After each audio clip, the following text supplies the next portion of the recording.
King Charles has openly declared that the elite must launch a vast military-style campaign to combat climate change, while calling for nothing less than a complete rewiring of the global economy.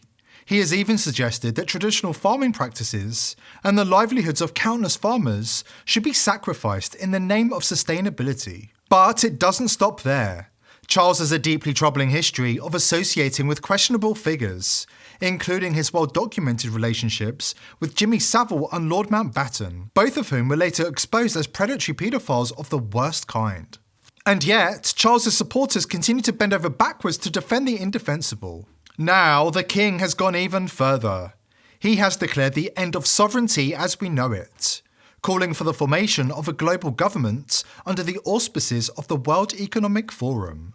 Good luck defending him this time. Before we dive in, join the People's Voice Locals community if you haven't already, and sign up to become a member of the world's first ever cyber nation that truly believes in life, liberty and the pursuit of your dreams. Visit joson.com and click the Join Us button today. It's completely free. At precisely 2:46 AM on December the 25th, an extraordinary message appeared on the official royal family website. This was no ordinary Christmas message. In this now deleted statement published hours before his official Christmas speech, King Charles III issued a stunning proclamation, a call for what he described as the necessary dismantling of sovereignty and the urgent creation of a global government. According to Charles, our shared humanity transcends borders and ideologies, and it's only by embracing a global framework, a true partnership of nations, as envisioned by the World Economic Forum's Great Reset, that we can address the profound challenges before us. The time has come to face an undeniable truth. The concept of absolute sovereignty, as we have long understood it, must evolve. Indeed, it must be dismantled for the good of humankind. Pause the video now to read the disturbing declaration in more detail. Within hours, the message was wiped from the site without any explanation, leaving only fragments behind, screenshots captured by quick-thinking internet users who have since shared them far and wide. What was this about? Why would Charles advocate for something so controversial, and why was the press release so swiftly buried? Hours later, when Charles arrived at the Fitzrovia Chapel in London to deliver his Christmas speech, the world was presented with a watered-down version of his call for a one-world government and globalist techno-communism. Do to others as you would have them do to you. Such values are universal, drawing together our Abrahamic family of religions and other belief systems across the Commonwealth and wider world. They remind us to imagine ourselves in the shoes of our neighbours and to seek their good as we would our own. So, on this Christmas Day, my heart and my thanks go to all who are serving one another, all who are caring for our common home, and all who see and seek the good of others, not least the friend we do not yet know. Quoting from the Gospels to promote the World Economic Forum's dystopian agenda may be disingenuous, but those deleted screenshots tell a very different story. Did King Charles lose his nerve? Did he back away from a full-throated call for a global government at the last minute? Or is there something more behind this sudden about-face? The statement called for the necessary dismantling of sovereignty and urged the formation of a global government to combat what the king described as systematic threats to humanity. These remarks, disturbingly aligned with the World Economic Forum's Great Reset agenda, raise serious concerns about the future of national independence and individual freedoms. But should we be surprised? Charles has previously called for the elite to adopt a war footing and unleash a vast military-style campaign to coerce humanity into submitting to their agenda. At this late stage, I can see no other way forward but to call for a Marshall-like plan for nature, people and planet. With the planetary emergency so critical, with the permafrost melting in Siberia, for instance, producing dire effects on global warming, and with the Pantanal in Brazil being consumed by unprecedented numbers of fires, we could no longer go on like this, as if there was no tomorrow and no ultimate reckoning for our abuse of nature. So, what do? Without doubt, we must now put ourselves on a warlike footing, approaching our action from the perspective of a military-style campaign. That way, working together, we can combat this most grave and urgent challenge. If we have the resolve to shift our trajectory, we must start now by bringing forward our net zero target. As Charles endorses military campaigns to crush individual liberty and enforce the will of the global elite, his denunciation of sovereignty is especially chilling. Sovereignty, the right of nations to govern themselves, is a cornerstone of Western civilization. For a monarch who represents national identity and heritage, to call for its erosion is both ironic and alarming. It challenges the very principles upon which modern nations are built. Does this signal the monarch aligning with the globalist elites, prioritising centralised control over the will of individual nations? The current pandemic has brought unimaginable devastation to people's lives, livelihoods, and national economies. At the same time, the green recovery represents an unprecedented opportunity to rethink and reset the ways in which we live and do business. Now, I've long believed that we need a shift in our economic model that places nature and the world's transition to net zero at the heart of how we operate, prioritizing the pursuit of sustainable, inclusive growth in the decades to come. Having been championing climate action now for the last, 40 years, I can tell you that this isn't a fight for the faint-hearted. By leveraging market forces and the immense resources of the private sector, there is hope that we can transform the situation.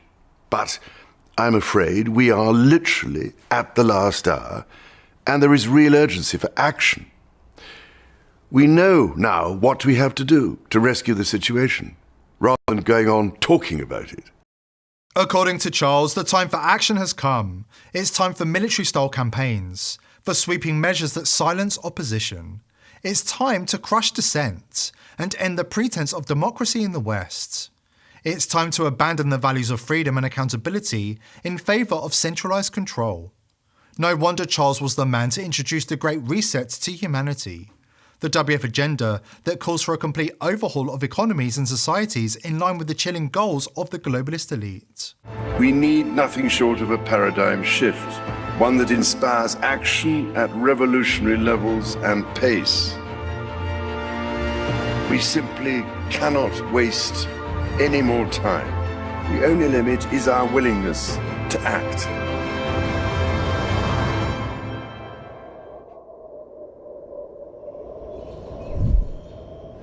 And the time to act is now. Is the deleted Christmas message, brazenly calling for a one-world government, a glimpse into a future shaped by the elite? And if so, why is it being hidden from the public?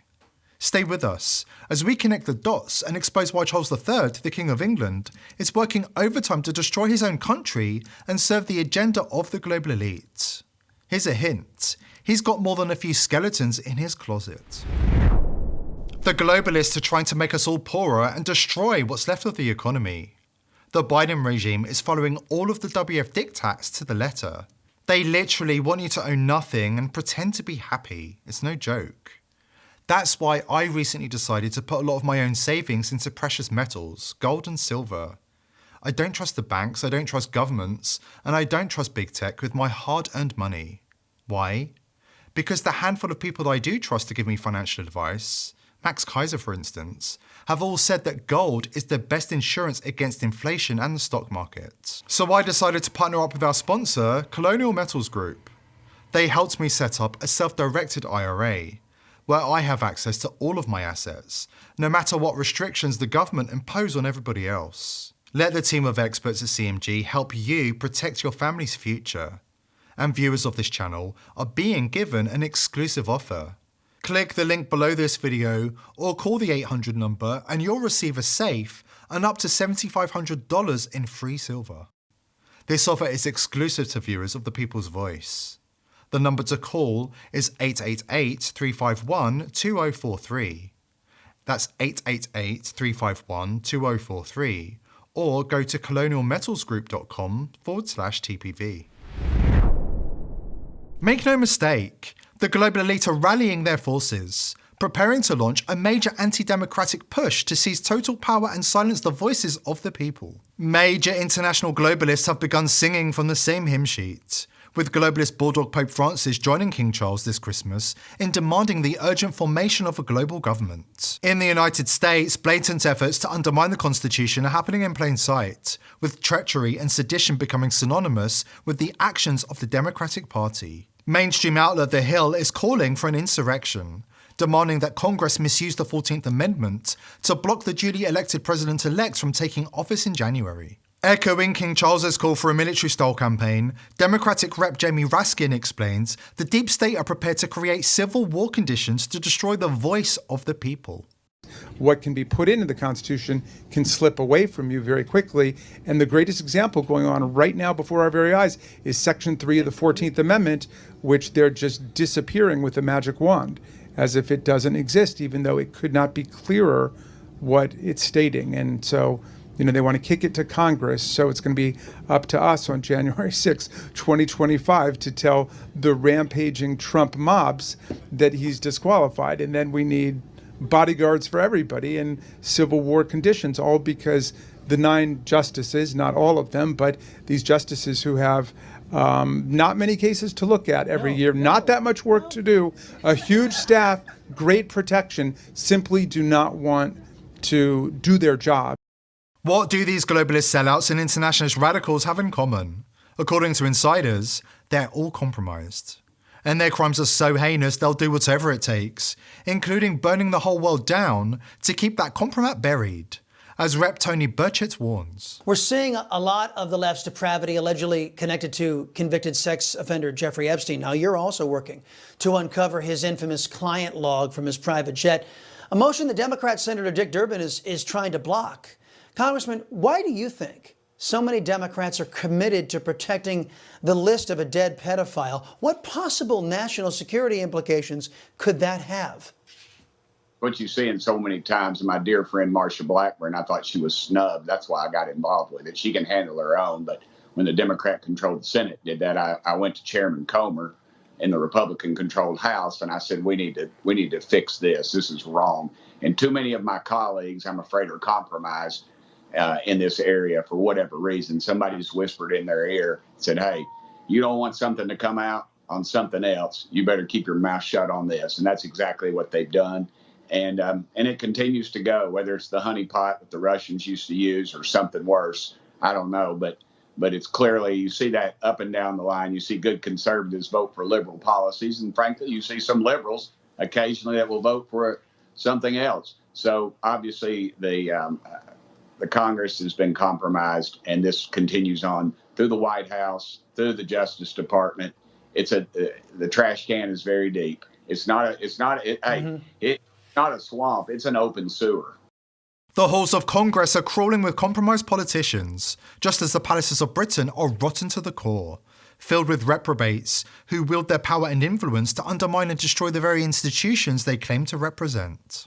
July of this year, Epstein was arrested on charges of sex trafficking and abusing dozens of underage girls. One of Epstein's accusers, Virginia Roberts, has made allegations against you. She was very specific about that night. She described dancing with you and you profusely sweating, and that she went on to have possibly. There's a slight problem with the sweating because I have a peculiar medical condition, which is that I don't sweat, or I didn't sweat at the time, and that was yes, I didn't sweat at the time because I had suffered what I would describe as an overdose of adrenaline in the Falklands War when I was shot at. And I simply, it was almost impossible for me to sweat. Andrew has borne the brunt of the public outrage over his links to Jeffrey Epstein, and Charles has his own reckoning on the horizon. The man who was best friends with notorious pederast Jimmy Savile likes to present himself as the steadfast leader of the British people, the proud bearer of the royal legacy that has ruled the British Isles for centuries. But in reality, he's nothing more than a globalist sellout, an occultist, and a loyal servant to the elite. When they say jump, Charles doesn't hesitate. He asks how high. What does Charles have to hide? A mountain of evidence linking him and senior members of the royal family to institutionalised child abuse, according to whistleblowers. King Charles has been implicated in a massive decades-old paedophile ring at an elite British boarding school, according to revelations by a former student and whistleblower, who has blown the lid off the horrific scale of the elite's chosen vice. Aldenham School is run by the self-declared worshipful company of brewers, an ancient and deeply creepy group who take young children to initiation ceremonies at Brewers Hall, where they are abused and tortured. Brewers Hall in Hertfordshire just so happens to be the stomping ground for King Charles, with reports detailing visits by Charles and his friends Jimmy Savile and Lord Mountbatten. According to Chris Stevens, an award-winning journalist who attended the school as a boy, children at the elite school are routinely beaten, harassed, raped, and driven to suicide. Inevitably, with paedophilia, all roads lead to Rome. In this case, Rome's latest incarnation, the British royal family, who, in the words of Stevens, regularly visit Aldenham School to feed on children. As Stevens explains, the vice is so entrenched in British royal family tradition that the entire clan are unable to resist raping anything that smells like a child. Despite credible accusations, the police, judiciary and mainstream media continue to collude to cover up the allegations and stonewall any attempts to justice. Meanwhile, real children are being systematically abused by the elite paedophile ring, and yet no one seems to be doing anything to stop the cycle of pain and suffering that remains central to the agenda of the global elite.